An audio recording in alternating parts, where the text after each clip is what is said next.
ठीक है, तो ये भी एक पॉइंट याद रखना, जब भी रेडियस बढ़ेगा आपका कोरोना लॉस घटेगा। एडवांटेज ऑफ हाई रेडियस, कोई भी कंडक्टर हो, ठीक है ना, अगर किसी भी तरीके से हाई रेडियस या फिर इफेक्टिव रेडियस, तो रेडियस ज्यादा है तो इंडक्टेंस, इंडक्टेंस क्या होगा, L इक्वल टू क्या होता है, mu naught upon 2 pi ln d by 0.7788 r। ये कहां से आता है बात करेंगे आगे। तो अब ध्यान से देखो, अगर r की वैल्यू यहां पे आपकी ज्यादा है, L की वैल्यू क्या हो जाएगी, कम हो जाएगी। इंडक्टेंस की वैल्यू क्या होगी, कम, मतलब कंक्लूजन क्या निकला, लो इंडक्टेंस, लो इंडक्टेंस। क्लियर है क्या, ठीक है, ओके। दूसरा, अगर L की वैल्यू कम है तो XL की वैल्यू भी क्या होगा, जल्दी बोलो, XL इक्वल टू क्या होता है, ओमेगा L, तो XL की वैल्यू भी क्या होगी, कम, तो लो इंडक्टिव रिएक्टेंस, लो इंडक्टिव रिएक्टेंस, ओके। तीसरा, अगर XL की वैल्यू कम है तो एक बात बताओ, बात करें अगर वोल्टेज ड्रॉप की, what is voltage drop, I into XL।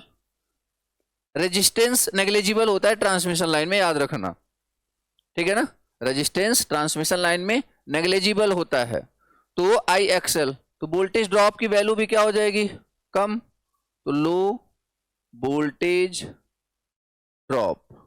Clear है बात, ओके। इसके अलावा अगर XL की वैल्यू कम है, अगर XL की वैल्यू कम है या L की वैल्यू कम है, तो इससे और क्या एडवांटेज होने वाला है, बात करते हैं थोड़ा C पे। What is the formula of C, 2 pi epsilon not upon ln d by r only, not 0.7788, ठीक है ना, r ओनली। तो अब यहां पे अगर आप ध्यान दो, अगर आप यहां पे ध्यान दो तो C is directly proportional to radius. इसका मतलब अगर इफेक्टिव रेडियस ज्यादा हो रहा है तो कैपेसिटेंस विल बी हाई या low, high capacitance, high capacitance.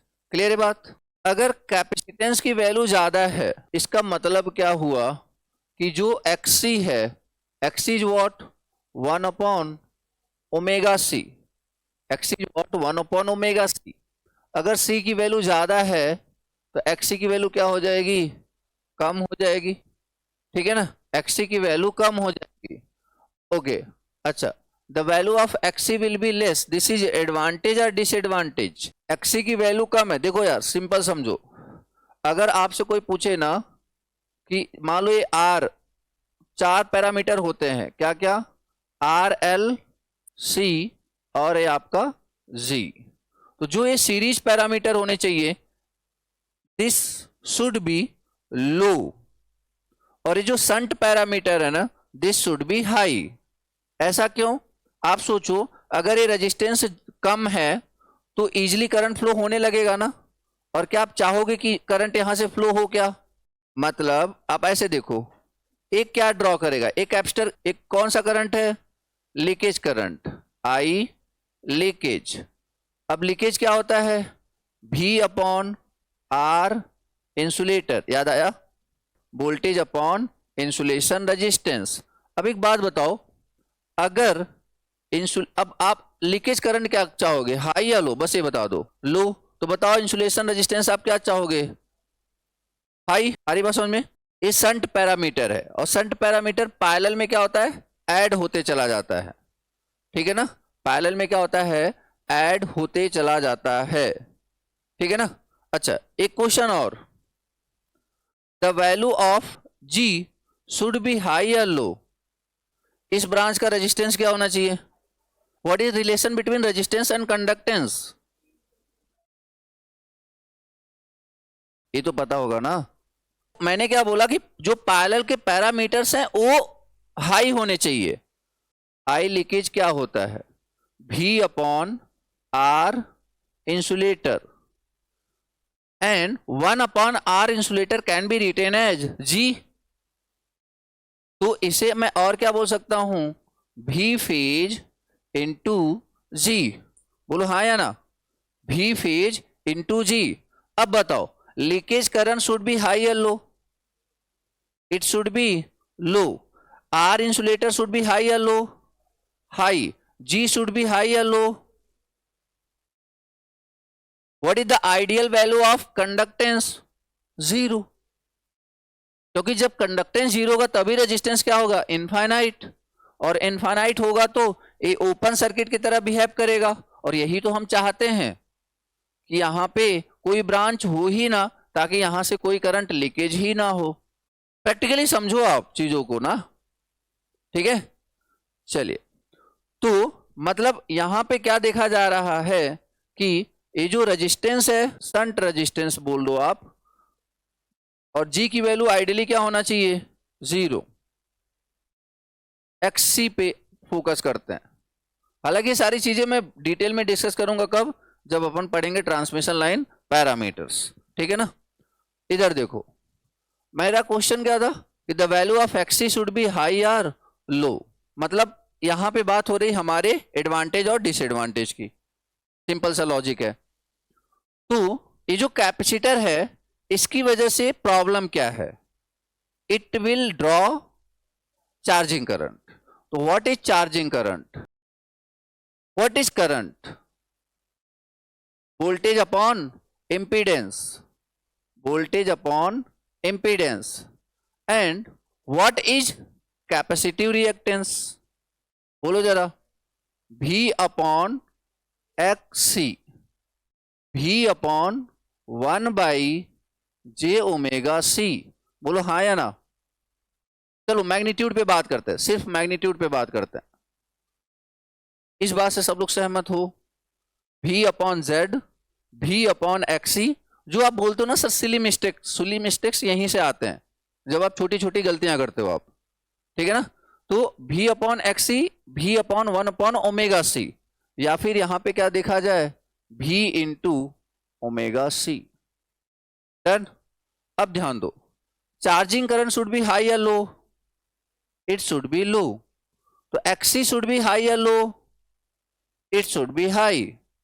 Capacitance should be high या low? It should be low. तो सब आंसर आपके सामने, कुछ भी रैंडम गेस नहीं करना है। आई बात समझ में? आपको इतना तो आइडिया है ना कि चार्जिंग करंट की वैल्यू आपको ज्यादा नहीं चाहिए, यस या नो?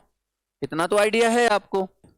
तो C ज्यादा हो रहा है, तो ऑब्वियस सी बात है this is not the advantage. है कुछ टर्म्स में है, लाइक कि पावर फैक्टर इंप्रूव हो जाता है या स्टीपनेस कम हो जाता है, बट वो बात की बातें हैं।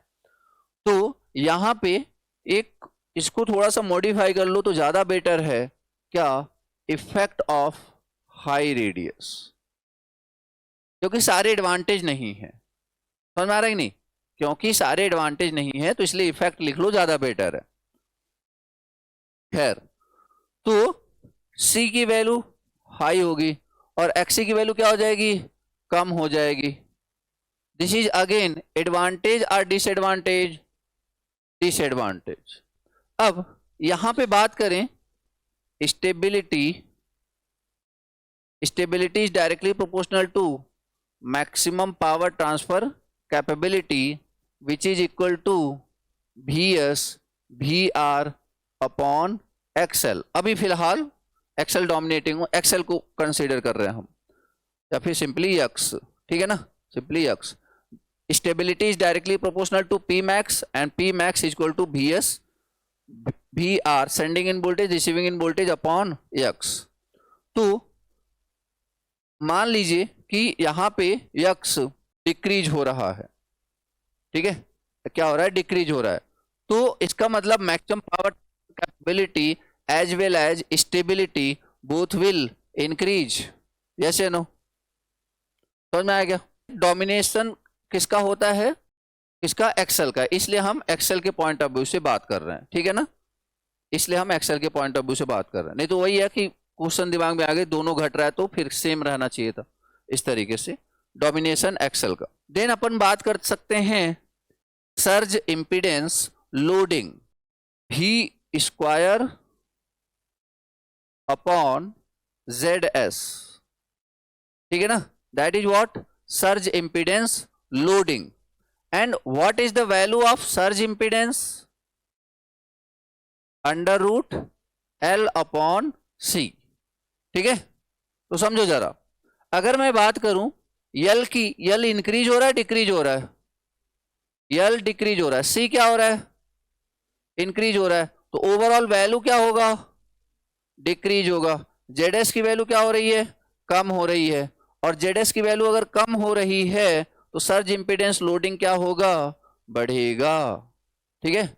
This is known as surge impedance. मतलब आप ये समझो यहाँ पे कम से कम 20 से 25 क्वेश्चंस आपके सामने फ्रेम है, ठीक है ना। तो अगर क्वेश्चन पूछा जाए कि रेडियस बढ़ाने से क्या होगा? सर्ज इंपीडेंस विल इंक्रीज और decrease? That will decrease. Again this is advantage और डिसएडवांटेज? एडवांटेज, ठीक है ना, क्योंकि इंपीडेंस कम होगा तो surge impedance loading is what? Power transfer in ideal condition, जो सबसे मैक्सिमम पावर ट्रांसफर किया जा सकता है from sending to receiving end, that is the surge impedance loading, ideal power, ठीक है। ऑब्वियस सी बात है, पावर ट्रांसफर हम मैक्सिमम करना चाहते हैं। अब कितना करना चाहते हैं? अब ऐसे तो है नहीं कि इनफाइनाइट करना चाहते हैं, तो जो उसकी कैपेबिलिटी है उसके पॉइंट ऑफ व्यू से जो मैक्सिमम पावर ट्रांसफर कर सकता है in ideal case, that is what? Surge impedance loading के बराबर, ठीक। अगर इफेक्टिव रेडियस बढ़ा तो क्रॉस सेक्शनल एरिया क्या होगा? इंक्रीज होगा, तो करंट डेंसिटी क्या होगा? डिक्रीज, और इलेक्ट्रिक फील्ड इंटेंसिटी भी क्या होगा? डिक्रीज, और उसकी वजह से कोरोना लॉस क्या होगा? डिक्रीज, ठीक है ना। इस पे कल ऑलरेडी बात हो गई थी। तो कोरोना लॉस डिक्रीज, ठीक है। तो ये भी एक पॉइंट याद रखना, जब भी रेडियस बढ़ेगा आपका कोरोना लॉस घटेगा। तो ये कुछ पॉइंट्स हैं जो आप हर उस जगह यूज करने वाले हो जब भी आपसे बोला जाएगा कि इफेक्टिव रेडियस क्या हो रहा है? बढ़ रहा है।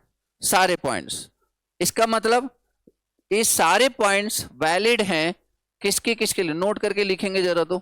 All these points are valid for hollow conductor in comparison to solid conductor, clear यार। और दूसरा क्या लिख सकते हैं अपन? Bundled conductor. सेकेंड क्या लिख सकते हैं अपन?